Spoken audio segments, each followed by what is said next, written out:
સીધા જ જઈએ રાજ્યસભામાં કે જ્યાં રાજનાથસિંહ સંબોધન કરી રહ્યા છે। जिससे यथास्थिति यानी स्टेटस को बदले, किंतु इस सहमति के उल्लंघन में चीन द्वारा एक बहुत ही वायलेंट फेस आउट की स्थिति 15 जून को गलवान में क्रिएट की गई। हमारे बहादुर सिपाहियों ने, बहादुर जवानों ने अपनी जान का बलिदान दिया, पर साथ ही चीनी पक्ष को भी भारी क्षति पहुंचाई है सभापति महोदय, और अपनी सीमा की सुरक्षा में कामयाब भी रहे। इस पूरी अवधि के दौरान हमारे बहादुर जवानों ने जहां संयम की जरूरत थी वहां संयम रखा, और जहां शौर्य की जरूरत थी वहां शौर्य का भी प्रदर्शन किया। मैं सदन से यह अनुरोध करता हूं कि हमारे सैनिकों की वीरता एवं बहादुरी की भूरी भूरी प्रशंसा की जानी चाहिए। हमारे बहादुर जवान अत्यंत मुश्किल परिस्थितियों में अपने अथक प्रयास से समस्त देशवासियों को सुरक्षित रखने के अपने दायित्व का निर्वहन कर रहे हैं। सभापति महोदय, एक और किसी को भी हमारी सीमा की सुरक्षा के प्रति हमारे दृढ़ निश्चय या डिटर्मिनेशन के बारे में संदेह नहीं होना चाहिए। वहीं भारत यह भी मानता है कि पड़ोसियों के साथ शांतिपूर्ण संबंधों के लिए आपसी सम्मान और संवेदनशीलता भी यह रखना आवश्यक है। क्योंकि इस मौजूदा स्थिति का बातचीत के जरिए समाधान चाहते हैं, हमने चाइनीज साइड के साथ डिप्लोमेटिक और मिलिट्री एंगेजमेंट बनाए रखा है। इन डिस्कशंस में 3 की प्रिंसिपल्स हमारी अप्रोच को सभापति महोदय तय करते हैं। पहला, दोनों पक्ष को एलएसी का सम्मान और कड़ाई से पालन करना चाहिए। फर्स्ट, सेकंड, किसी भी पक्ष को अपनी तरफ से यथास्थिति का यानी स्टेटस को का उल्लंघन करने का प्रयास नहीं करना चाहिए। थर्ड, दोनों पक्षों के बीच सभी समझौतों और अंडरस्टैंडिंग्स का पूर्णतया पालन करना चाहिए। चाइनीज साइड की यह पोजीशन है कि स्थिति को एक जिम्मेदार ढंग से हैंडल किया जाना चाहिए और द्विपक्षीय समझौतों एवं प्रोटोकॉल के अनुसार शांति एवं स्थिरता सुनिश्चित किया जाना चाहिए। लेकिन सभापति महोदय, इसके बावजूद चीन की गतिविधियों से यह पूरी तरह से स्पष्ट है, उसकी कथनी और उसकी करनी में अंतर है। और इसका प्रमाण है कि जब डिस्कशन चल ही रहे थे, चीन की तरफ से 29 और 30 अगस्त की रात को प्रोवोकेटिव माने उकसाने वाली, भड़काने वाली है सैनिक कार्रवाई की गई, तो चीन की तरफ से की गई, भारत की तरफ से नहीं की गई। जो पेंगोंग लेक के साउथ बैंक एरिया में स्टेटस को बदलने का एक चीन के द्वारा प्रयास किया गया, लेकिन एक बार फिर हमारी आर्म फोर्सेस के द्वारा सभापति महोदय टाइमली व फर्म एक्शंस के कारण उनके प्रयास किसी भी सूरत में सफल नहीं हो पाए। सभापति महोदय, जैसा कि उपर्युक्त घटनाक्रम से स्पष्ट है, चीन की कार्रवाई से हमारे विभिन्न द्विपक्षीय समझौतों के प्रति उसका डिसरिगार्ड दिखता है।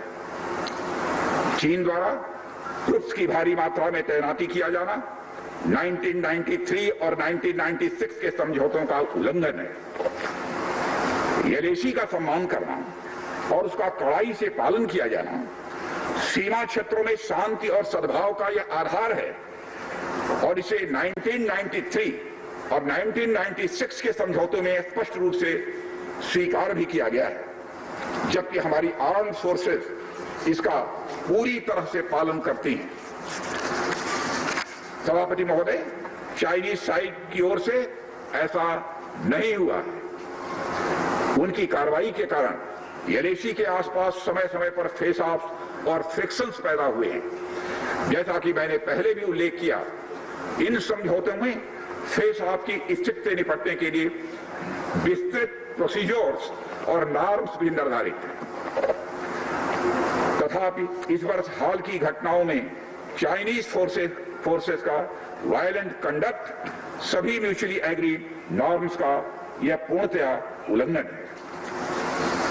सभापति महोदय, अभी की स्थिति के अनुसार चाइनीज साइड ने एलएसी और अपने अंदरूनी क्षेत्रों में बड़ी संख्या में सैनिक टुकड़ियां और गोला बारूद मोबिलाइज किया हुआ है। पूर्वी लद्दाख और गोगरा, कोंकड़ा और पेंगोंग लेक का नॉर्थ और साउथ बैंक्स पर कई फ्रिक्शन एरियाज हैं। चीन की कार्रवाई के जवाब में हमारी आर्म फोर्सेस ने भी इन क्षेत्रों में उपयुक्त काउंटर डिप्लॉयमेंट्स किए हैं ताकि भारत की सीमा पूरी तरह से सुरक्षित रहे। अध्यक्ष महोदय, सदन को आश्वस्त रहना चाहिए, फिर से बात दोहराना चाहता हूं सभापति महोदय, सदन को आश्वस्त रहना चाहिए कि हमारी आर्म फोर्सेस इस चुनौती का सफलता से सामना करेंगी और इसके लिए उन्हें सचमुच उन पर हमें गर्व है। अभी जो स्थिति बनी हुई है उसमें संवेदनशील ऑपरेशनल मुद्दे शामिल हैं, सेंसिटिव ऑपरेशनल इश्यूज यह शामिल है। इसलिए मैं इस बारे में ज्यादा ब्यौरे का खुलासा नहीं करना चाहूंगा और मैं आश्वस्त हूं यह सदन इस संवेदनशीलता को समझेगा। सभापति महोदय, कोविड-19 के चुनौती भरे समय में हमारी आर्म फोर्सेज और आईटीबीपी का तेजी से डिप्लॉयमेंट हुआ है।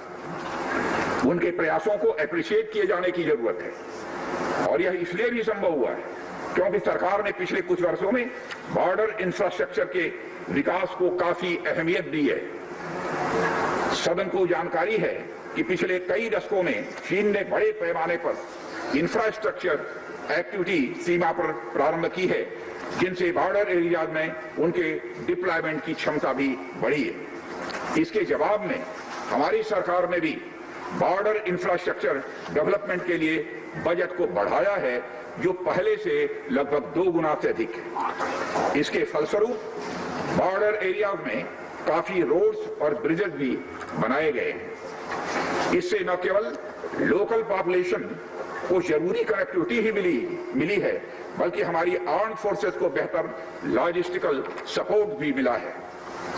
इसके कारण वे बॉर्डर एरियाज में अधिक अलर्ट रह सकते हैं और जरूरत पड़ने पर बेहतर जवाबी कार्रवाई भी कर सकते हैं। और आने वाले समय में भी सरकार इस उद्देश्य के प्रति पूरी तरह से प्रतिबद्ध रहेगी। देश हित में हमें कितना ही बड़ा और कितना ही कड़ा कदम उठाना पड़े सभापति महोदय, हम पीछे नहीं हटेंगे।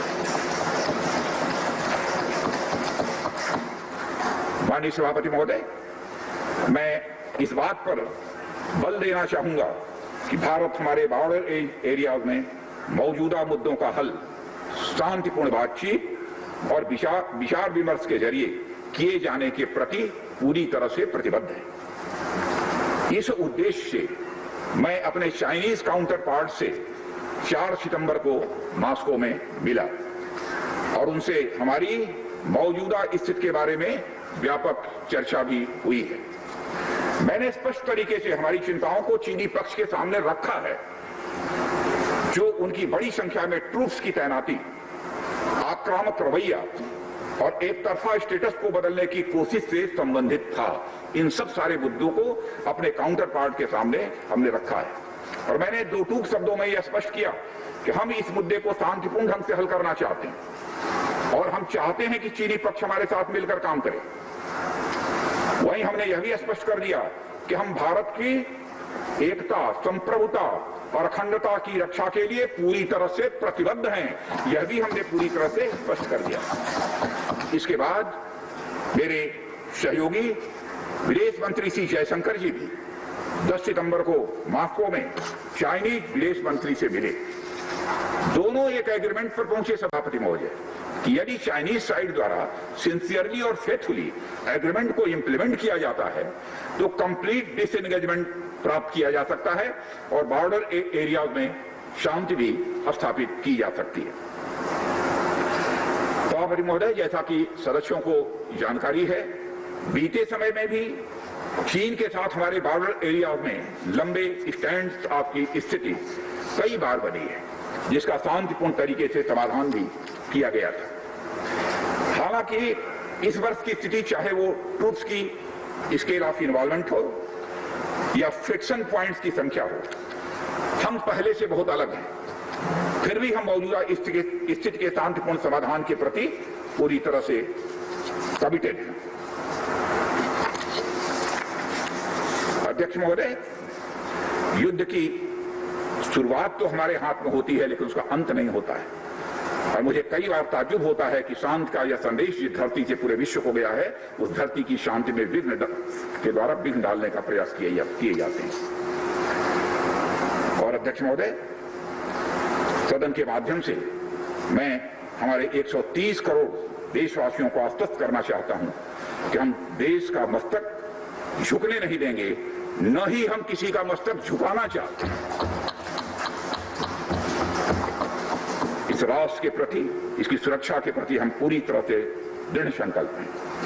अध्यक्ष महोदय, इस सदन की एक गौरवशाली परंपरा रही है कि जब भी देश के समक्ष कोई बड़ी चुनौती आई है, तो इस सदन ने भारतीय सेनाओं की दृढ़ता और संकल्प के प्रति अपनी पूरी एकता और पूरा भरोसा दिखाया है।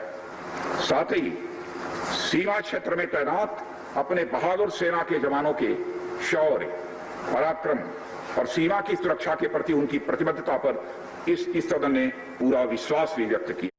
पूरी एकता।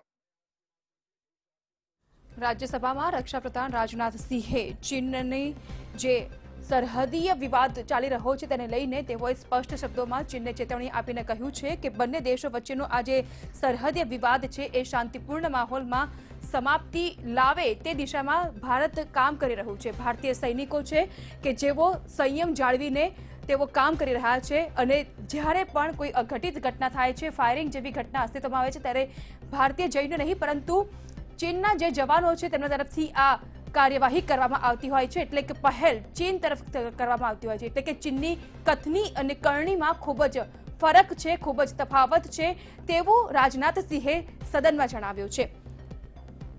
આ સાથે જ રાજનાથ સિંહે એવું પણ કહ્યું છે કે ભારતનું મસ્તક અમે ઝુકાવા દઈશું નહીં અને અમે નથી ઈચ્છતા કે કોઈ અન્ય દેશનું મસ્તક અમે અમારા કારણે ઝૂકે। એટલે કે બંને દેશના સંબંધ ઉપર આ વિવાદને લઈને અસર પહોંચી શકે છે તેવા સંજોગોમાં શાંતિપૂર્ણ માહોલમાં આ સીમા અને સરહદીય વિવાદનો અંત આવે તેની ઉપર રક્ષા પ્રધાન રાજનાથ સિંહે ભાર મૂક્યો।